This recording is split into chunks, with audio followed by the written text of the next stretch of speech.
Before there were stars, before there was sky, before there was anything at all, there was God. And God spoke. He said, "Let there be light." and there was light. He separated the waters from the sky. He gathered the seas and raised up dry land. He filled the earth with plants and trees and fruit and flowers. He set the sun to rule the day and the moon to rule the night. He filled the oceans with creatures and the skies with birds. And at the end of each day, God looked at what he had made, and it was good. But on the sixth day, God did something different. He did not simply speak. He knelt down, reached into the earth, and with his own hands shaped a man from the dust of the ground. Not from stone, not from water, not from wood, from dust. The same red clay earth beneath your feet, that is what the first man was made from. And then God leaned close and breathed into the man's nostrils the breath of life. And the man became alive. His name was Adam, which in the ancient language simply means human or earth, because that is exactly what he was made from. Adam was not a baby who grew up slowly. He was not a child who needed to learn to walk. He arrived fully formed, strong, capable, and completely alone in a world built just for him. And what a world it was. God planted a garden in a place called Eden. Not a small garden with a few flowers, a vast, extraordinary place, filled with every kind of tree, every kind of fruit, rivers running through it in 4 directions, gold and precious stones along the riverbanks. The Bible tells us one of those rivers was the Euphrates, a real river that still exists today in the country we now call Iraq. God placed Adam in this garden and gave him a job. 2 jobs, actually: to tend the garden and keep it, to care for it, protect it, and make it grow, and to name every single animal, every bird, every creature that crawled or walked or swam. Adam named them all. And the Bible says, whatever Adam called each living creature, that was its name. The first scientist, the first zoologist, right there in the garden. But something was missing. God looked at Adam, surrounded by every creature he had made, and he said something remarkable. "It is not good for man to be alone." Think about that for a moment. In a perfect world, with no sin, no sickness, no suffering, God still said, "It is not good to be alone," because people were made for connection from the very beginning. So God caused Adam to fall into a deep sleep, and while he slept, God took one of his ribs, not his head, so he would not rule over her, not his foot, so she would not be beneath him, his side, so she would stand beside him. And from that rib, God formed a woman. When Adam saw her, he said, "At last, bone of my bones, flesh of my flesh," which is the oldest way of saying, finally, someone exactly like me, someone who belongs with me. Her name was Eve, which means living, or mother of all living. And together, they were home. Now God gave Adam and Eve everything in the garden. every fruit from every tree, every plant and herb, every good thing the earth could produce, everything, except one. In the middle of the garden stood two very special trees.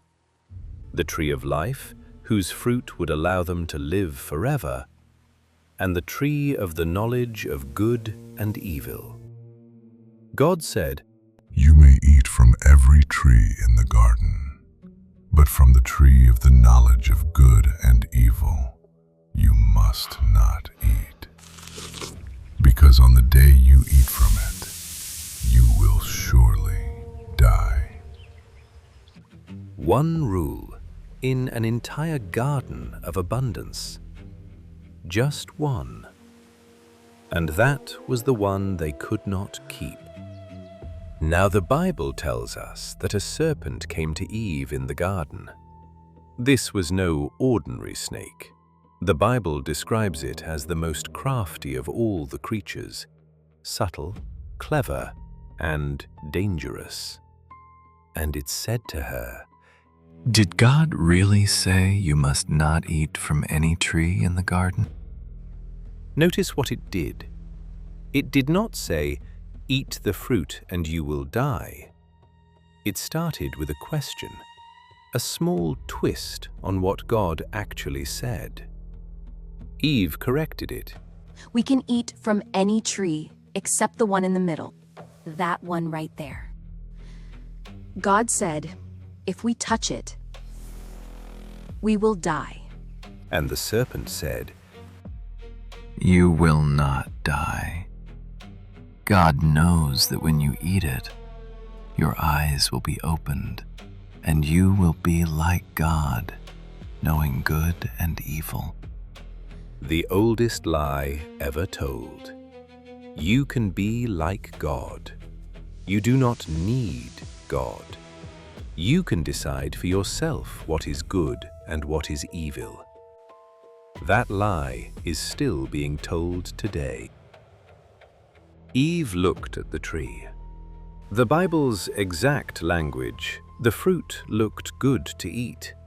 It looked beautiful, and it seemed like it would make her wise. So she took it. And she ate.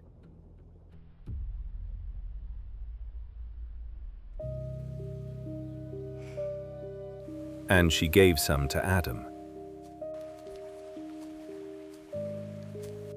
Close your eyes. I have something for you. And he ate too. And in that moment, their eyes were opened. What have you done? This isn't right. We are in big trouble. Not what they expected, Everything will be okay. but not in the way the serpent promised. They did not feel powerful. They did not feel wise. They felt ashamed. For the first time in human history, two people hid from God. And then they heard it.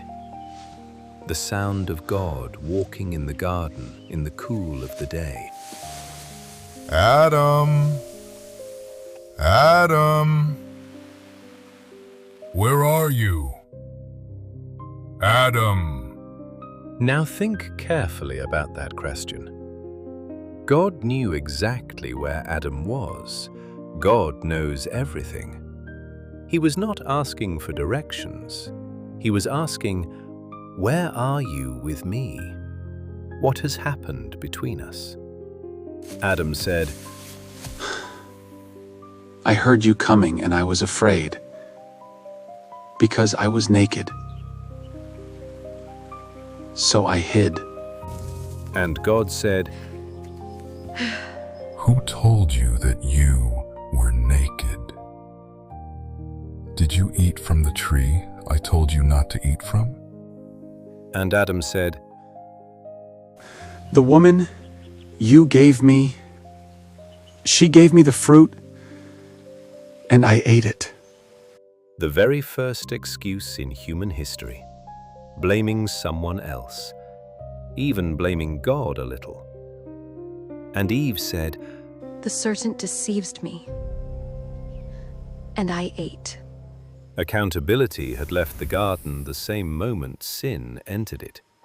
God spoke to the serpent first. Because you did this, you are cursed above all cattle and above every beast of the field. Upon your belly you will go, and you will eat dust for the rest of your life. To Eve, your pain in bringing new life into the world will be greatly increased. To Adam, then because you listened to your wife instead of listening to me, and you ate from the tree that I told you not to eat from, the ground is cursed. With struggle and sweat, you will work for your food every single day of your life. The earth will bring forth thorns and thistles, and you will eat the herb of the field. You will now work extremely hard to obtain your food until you return to the dust from where you came. And then God said the hardest thing.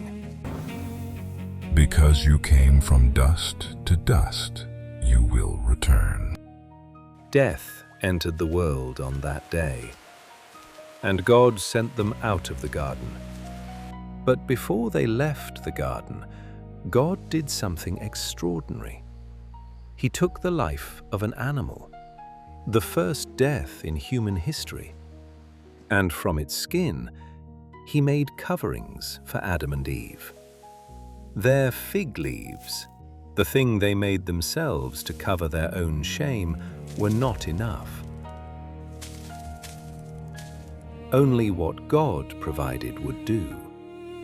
And thousands of years later, on a cross outside Jerusalem, God would do it again.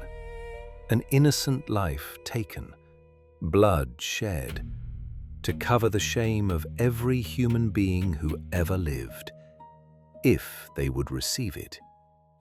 The first coat of skin in the Garden of Eden was always pointing to that day. But here is what most people miss. Before God spoke to Adam or Eve, He said something to the serpent that changed everything. Her offspring will crush your head. Right there, in the oldest book of the Bible, God was already promising that one day a child born from a woman would defeat the serpent forever. Christians believe that promise was fulfilled when Jesus was born. The story of Adam and Eve is not just about how things went wrong. It is the first chapter of a rescue story that took thousands of years to complete. Guard the way to the tree of life. God placed cherubims with flaming swords to guard the way back to the tree of life. The creation story tells us about a garden, a choice, a consequence, and a promise. The story of every person who has ever lived.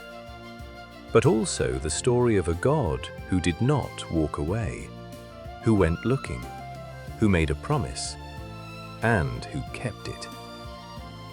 If this story moved you, subscribe for more stories told the way they were meant to be told. Thank you for watching.